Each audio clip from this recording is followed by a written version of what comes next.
இந்த ஆண்டுக்கான தென்மேற்கு பருவமழை எப்போது தொடங்கும் என்பது குறித்து இந்த பதிவில் காணலாம். தென்காசி லைஃப் நண்பர்களுக்கு வணக்கம். நான் உங்கள் தென்காசி வதர்மன் ராஜா. நமக்கு தென்மேற்கு பருவமழையானது இந்தியாவில் மழை பெறும் முதல் மாநிலமாக கேரளா திகழ்கிறது. கேரளாவில் தென்மேற்கு பருவமழை சராசரியாக துவங்கும் தேதி ஜூன் 1. இதிலிருந்து நம்ம பார்த்தோம் அப்படின்னா ஒரு வாரத்துக்கு முன்பாகவோ ஒரு வாரத்துக்கு பின்பாகவோ துவங்கக்கூடிய இந்த மழையை நாம் இயல்பான தேதியில் பருவமழை துவங்கியதாக நாம் கருதுவோம். இந்த ஆண்டுக்கான தென்மேற்கு பருவமழை நமக்கு மே 24, 25ஆம் தேதியை ஒட்டிய நாட்களில், அதாவது மே 4வது வாரத்தில் தென்மேற்கு பருவமழை துவங்குவதற்கு ஒரு சாதகமான சூழல் நிலவுகிறது. மே 24, 25ஆம் தேதியை ஒட்டிய நாட்களில் தென்மேற்கு பருவமழை துவங்கும் நிலையில் நமக்கு மே 17, 18, 19ஆம் தேதி அந்த நாட்களிலே நமக்கு தென்மேற்கு பருவக்காற்று சற்று வலுவடையும். அவ்வப்போது தெற்கு கேரளா மற்றும் தென் தமிழகத்தின் மலையோரத்தை ஒட்டியுள்ள பகுதிகளில், குற்றாலம், செங்கோட்டை மாதிரியான பகுதிகளில் லேசான சாரல் மழை பதிவாவதற்கான வாய்ப்புகள் உள்ளது.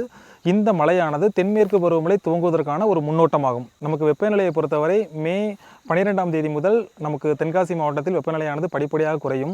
அதன் பின்னர் மேற்கு திசை காற்று வலுவடையும் என எதிர்பார்க்கப்படுவதால் மே 18, 19ஆம் தேதியை ஒட்டிய நாட்களிலும் நமக்கு வெப்பநிலையானது படிப்படியாக குறைந்து தென்காசி மற்றும் செங்கோட்டை பகுதிகளில் ஒரு குளுகுளு சூழ்நிலையை நிலவும். அதன் பின்னர் மே 24ஆம் தேதியை ஒட்டிய நாட்களில் தென்மேற்கு பருவமழை துவங்கும் என எதிர்பார்க்கப்படுவதால், குறிப்பாக கேரளா மற்றும் தென் தமிழக மாவட்டங்களில் பருவமழையானது தீவிரம் பெறும் என எதிர்பார்க்கப்படுவதால் ஒட்டுமொத்த தென்காசி மாவட்டமும் ஒரு இதமான தென்றல் காற்று, மேற்கு தொடர்ச்சி மலையை தவழும் மேகக்கூட்டங்கள், விட்டு சாரல் மழை என ரம்மியமாக தென்காசி காட்சியளிக்கும். நமக்கு குற்றால சீசனை பொறுத்தவரை நமக்கு வழக்கம் போல நமக்கு ஜூன் மாதத்துல தான் எப்போதுமே துவங்கும். ஆனால் நமக்கு இந்த ஆண்டு மே மாதத்திலேயே குற்றால சீசன் துவங்குவதற்கான வாய்ப்புகள் மிக மிக பிரகாசமாக உள்ளது. குறிப்பாக மே 4வது வாரத்தில் குற்றாலத்தை பொறுத்தவரை அனைத்து அருவிகளும் களை கட்டும்.